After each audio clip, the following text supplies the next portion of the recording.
Shalom, peuple de Dieu. Shalom, le serviteur, le servante de Dieu. Shalom, tous ceux qui nous suivent à ces moments. Que la paix de notre Seigneur soit avec chacun de vous. Que Dieu puisse être le centre de nos vies.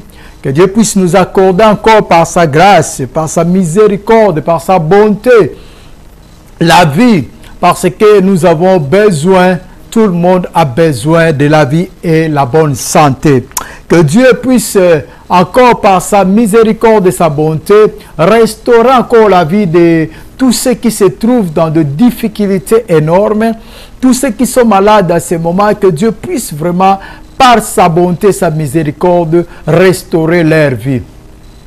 Que Dieu puisse faire au-delà de tout ce que je peux dire à ce moment, parce qu'il y a ceux qui ont des situations tellement compliquées qu'on ne peut même pas comprendre. Si ils nous disent même, c'est même difficile à croire, dans le sens que c'est tellement compliqué qu'on ne peut même pas imaginer que ça peut exister. Mais ce qui est vrai, que Dieu console tout un chacun de nous, que le cœur soit vraiment consolé, que la grâce de Dieu soit dans nos vies à ce moment, que nous puissions bénéficier de la bonté de l'Éternel, la bonté de Dieu qui nous fait vivre. Que Dieu renouvelle encore sa bonté dans nos vies, afin que tout ce qui nous empêche d'aller plus loin, tout ce qui nous dérange dans nos santé, tout ce qui nous dérange dans nos finances, tout ce qui nous dérange dans nos maisons, puisse être vraiment accompli, que Dieu puisse accomplir tous nos désirs dans le nom puissant de Jésus,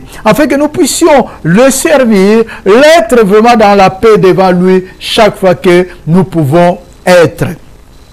Que la grâce de Dieu nous couvre à ce moment et que la protection de Dieu, la protection divine de l'Éternel nous couvre à ce moment dans le nom puissant de Jésus-Christ. Je bénis l'Éternel pour l'opportunité qu'il m'a accordé encore de parler de sa part. C'est une grâce, c'est une opportunité. Ce n'est pas quelque chose de mérité. Ce n'est pas que je parle bien. Ce n'est pas je suis intelligent. Ce n'est pas je suis je ne sais pas qui. Non, c'est une grâce vraiment particulier que Dieu fait à tout un chacun de nous. C'est pour cela que je remercie l'Éternel pour la grâce qu'il a fait, pour cette grâce qu'il m'a accordé encore de parler de sa part.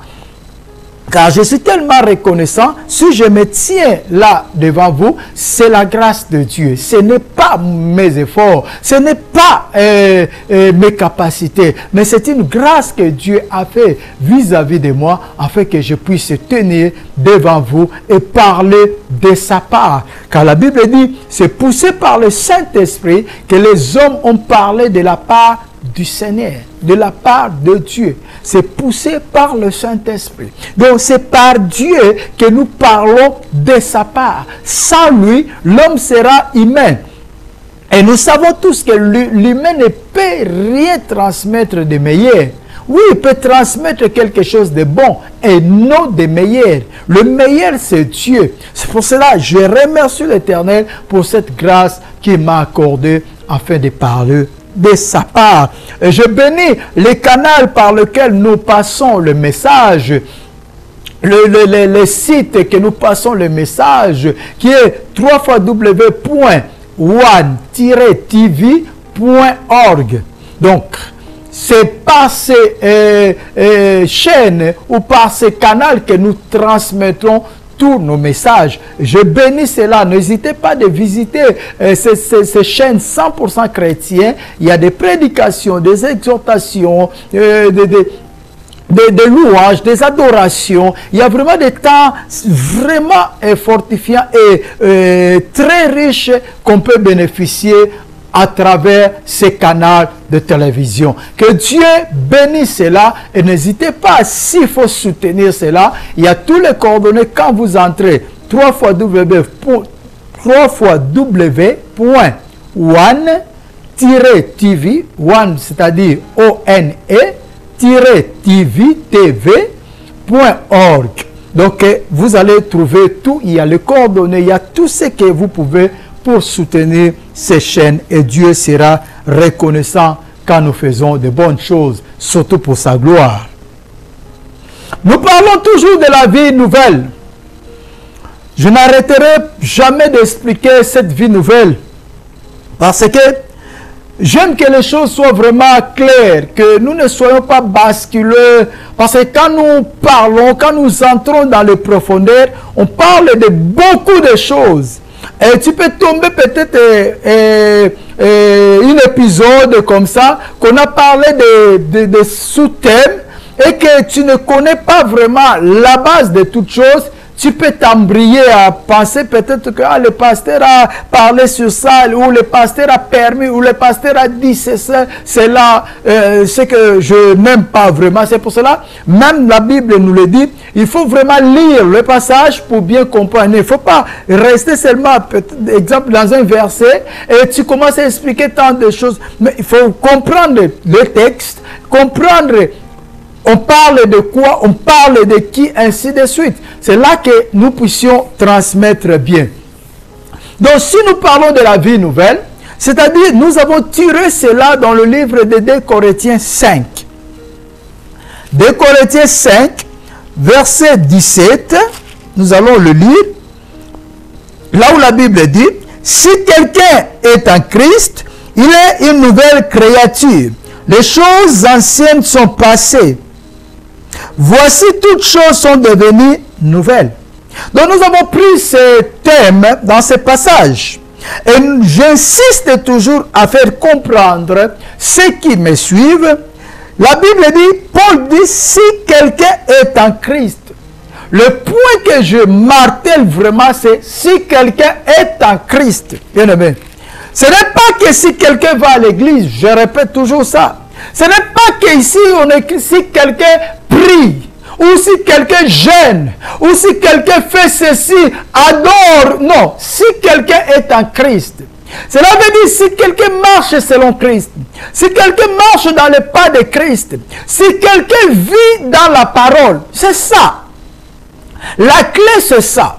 Si quelqu'un vit dans la parole, si quelqu'un marche selon la parole, si quelqu'un est disciple de Christ, il est devenu une nouvelle créature. Parce que si quelqu'un marche dans la parole de Christ, si quelqu'un marche selon les Écritures, si quelqu'un marche dans les principes, cela veut dire l'ancienne vie doit automatiquement aller, doit disparaître. Quelqu'un qui marche dans les principes, c'est quelqu'un qui ne haït pas, c'est quelqu'un qui ne se met pas en colère et donne en colère. Donc, il peut se mettre en colère pour une situation, mais il ne peut pas dormir en colère. C'est quelqu'un qui ne passe pas son temps dans la distraction. C'est quelqu'un qui ne passe pas son temps à critiquer les autres, à offenser les autres, à commettre le péché en général. Donc ce n'est pas quelqu'un qui s'habitue encore avec le péché, qui prend plaisir encore dans le péché. Non, ce n'est pas cette personne-là. Celui qui est en Christ s'éloigne complètement de ce qui est mal, de ce qui est péché. C'est ça que Paul dit. Si quelqu'un est en Christ, il est devenu une nouvelle créature. J'insiste par là pour que je ne sois pas mal interprété. Donc, ici, je ne parle pas que si quelqu'un va à l'église, si quelqu'un donne les offrandes, si quelqu'un donne le dîme, il sera prospère. Non, non, non, je ne parle pas de ces choses. Mais je parle si quelqu'un est en Christ, si quelqu'un marche selon la parole, il va vivre la main de Dieu. Parce que Dieu, c'est un Dieu de principes. Il a créé le monde et il a établi les principes. Et si tu marches dans les principes, tu n'as pas besoin qu'on te dise que tu seras béni. Parce que tu y es béni. Tu marches dans les principes. Qui est un enfant aimé dans la maison? C'est un enfant qui marche dans l'obéissance de la maison. Il sait que mon père dit qu'à partir de 18h, nous devons être à la maison. Un enfant qui vient à 17h58, il est à la maison. C'est ça, cet enfant qui va bénéficier de tous les bienfaits de la maison. Il y a un enfant qui va bénéficier de l'amour de son père. Oui, ça peut arriver qu'il arrive à 18h30, mais avant d'arriver à 18h30, il va appeler. Oh papa, je suis en retard, il y a ceci et il y a cela. L'obéissance, c'est la même chose avec la nouvelle créature. l'obéissance à la parole, l'obéissance à ce que Dieu a ordonné, l'obéissance aux principes de Dieu. C'est ça qui va te bénir. C'est ça. C'est ça la vie nouvelle. Si tu n'es pas obéissant, cela veut dire il y a encore quelque chose que tu dois faire. Cette parole vie nouvelle, cette parole nouvelle créature n'est pas encore dans ta vie. Je crois que je suis clair là-dessus. Et dernièrement, nous parlons de ce sous-thème que j'ai intitulé « L'Esprit du Seigneur est sur moi ». L'Esprit du Seigneur est sur moi. On a tiré dans le livre de Luc, parce qu'on veut parler de la mission de Christ. L'Esprit du Seigneur est sur moi. La mission de Christ. La Bible dit, après avoir été baptisé, après avoir été tenté, il est allé à Galilée. Il retourna à Galilée. Il enseignait dans la synagogue. Luc, chapitre 4, verset 15. Il enseignait dans les synagogues et il était glorifié par tous. Il s'est rendu à Nazareth où il avait été élevé et entra selon sa coutume dans la synagogue le jour du sabbat. Pardon, 16, Luc 4, 16. Il s'est rendu à Nazareth où il avait été élevé et entra selon sa coutume dans la synagogue le jour du sabbat. Il se leva pour faire la lecture et on lui remit le livre du prophète Ésaïe. Il ouvrit le livre et trouva le passage où il était écrit « L'Esprit du Seigneur est sur moi parce qu'il m'a oint pour guérir ceux qui ont le cœur brisé, pour annoncer la bonne nouvelle aux pauvres. Il m'a envoyé pour proclamer aux captifs la délivrance et aux aveugles le recouvrement de la vie, pour renvoyer libres les opprimés, pour proclamer une année de grâce du Seigneur. » Puis il roula le livre, le rendit au serviteur et s'assit. Les yeux de tous dans la synagogue étaient fixés sur lui. Alors il s'est mis à leur dire, « Aujourd'hui, cette parole de l'écriture que vous venez d'entendre est accomplie. » Et tous lui rendaient témoignage, admiraient les paroles de grâce qui sortaient de sa bouche et disaient, « N'est-ce pas le fils de Joseph ?» Jésus leur dit, « Certainement, vous m'exciterez le proverbe, médecin guérit toi-même, tout ce qui s'est produit à Capernaum et que nous avons appris, fais-le ici dans ta patrie. » La parole de l'Éternel. La Bible dit, il est allé à Nazareth. Jésus est parti à Nazareth. Il s'est rendu à Nazareth, là où il était élevé, là où il a passé son enfance. Il est retourné encore là-bas. J'en entrerai pas dans certains détails comme le prophète n'est pas aimé chez lui. Il a dit lui-même. Il s'est rendu encore là, dans les lieux où il était élevé, dans les lieux où il a passé son enfance. Comme un enfant de Dieu, très important ça, nous avons toujours cette habitude, ce qui est bien vraiment, partout où nous allons, même dans nos vacances, nous avons cette référence, nous avons toujours cette attitude de chercher une église, parce que ça fait partie de nos vies. Aller à l'église, c'est une bonne chose, bien-aimé. Ça fait partie de nos vies. Ça fait partie de nos vies spirituelles. Même lorsque nous allons dans des vacances, cherchons un endroit où on va aller adorer, louer Dieu. Parce que nous avons la famille partout. Partout où on parle de Dieu, c'est notre famille.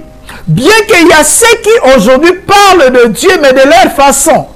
dans le sens de s'enrichir ou de profiter de tant de choses. Je ne parle pas de ces choses-là, mais je parle de ces habitudes bonnes que nous avons. Partout où nous allons, nous cherchons un endroit, nous cherchons une église pour passer du temps à prier avec nos familles. La Bible dit que Christ est retourné, s'est rendu à Nazareth et il est allé dans la synagogue. La Bible dit, comme c'était son habitude, il s'est rendu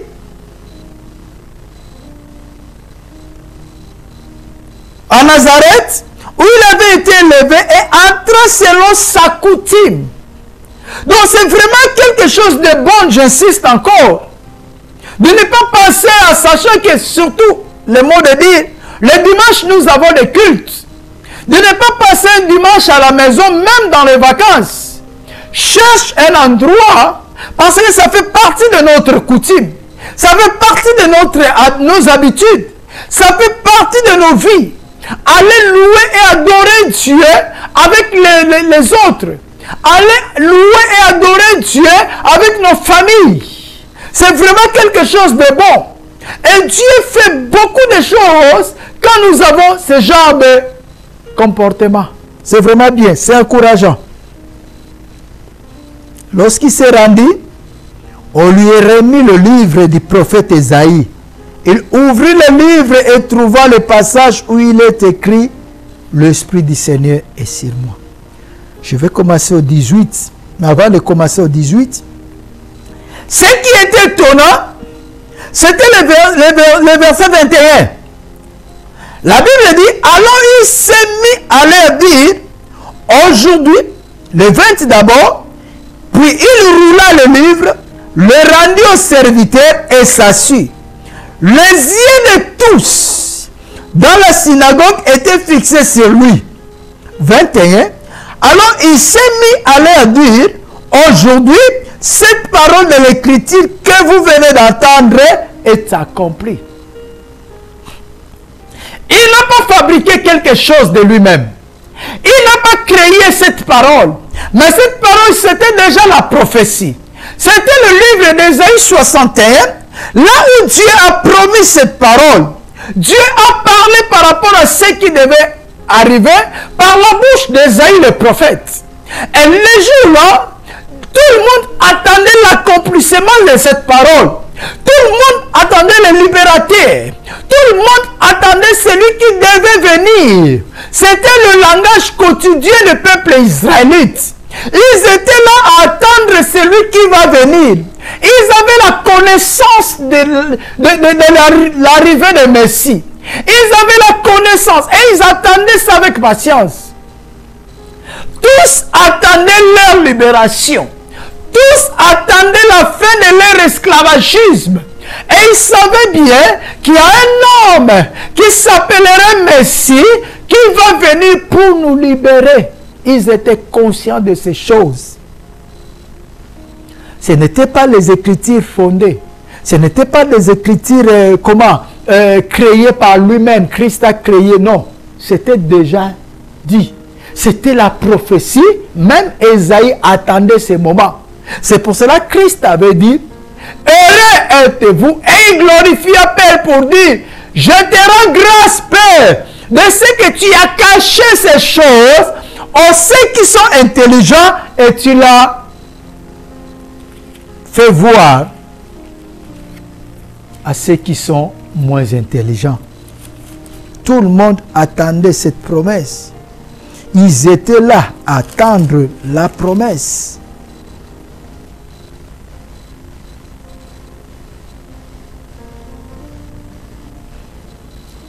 Alléluia, Jésus.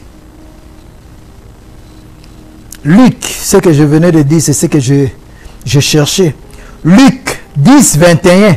La Bible dit, à ce moment même, Jésus tressaillit de joie par le Saint-Esprit et dit, je te loue, Père, Seigneur du ciel et de la terre, de ce que tu as caché ces choses aux sages et aux intelligents, et de ce que tu les as révélées aux enfants. Oui, Père, parce que tel a été ton bienveillant dessein. Luc 12, 21. Parce que beaucoup attendaient cela. Il y a les sages, il y a les intelligents, il y a ceux qui étaient très intelligents. Ils attendaient l'arrivée de Messie. Ils avaient besoin de voir Messie. La Bible dit qu'il y avait un homme qui s'appelait Siméon. Il avait la promesse et il attendait de voir Messie. La Bible dit le jour-là, quand il l'a vu, il a dit, je te rends grâce. Maintenant, laisse ton serviteur aller se reposer en paix. Parce que mes mains ont touché à celui qui devait venir. Donc c'était une promesse que beaucoup attendaient. Beaucoup, ceux qui étaient dans des problèmes attendaient. Beaucoup attendaient leur libération. Beaucoup attendaient leur guérison. Beaucoup attendaient la fin de leurs difficultés. Beaucoup attendaient la fin de leur souffrance. Beaucoup attendaient la fin de leur esclavagisme. Beaucoup. Donc, ils étaient au courant de l'arrivée de Messie. Ils étaient au courant que le Messie doit venir. C'est pour cela que la femme samaritaine a déclaré, je sais que le Messie va venir. Et quand elle viendra, elle va nous dire toutes ces choses.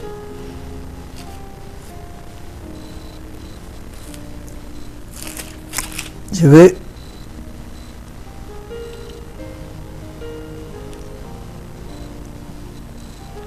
Jean 4, 25. La femme lui dit, je sais que le Messie vient, celui qu'on appelle Christ. Quand il sera venu, il nous annoncera tout.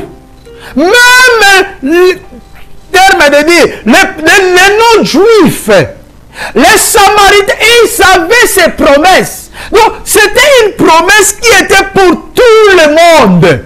Ils attendaient cela. La femme a bien dit, je sais que le Messie va venir, c'est lui qu'on appellera Christ. Et quand il viendra, il va nous enseigner toutes ces choses.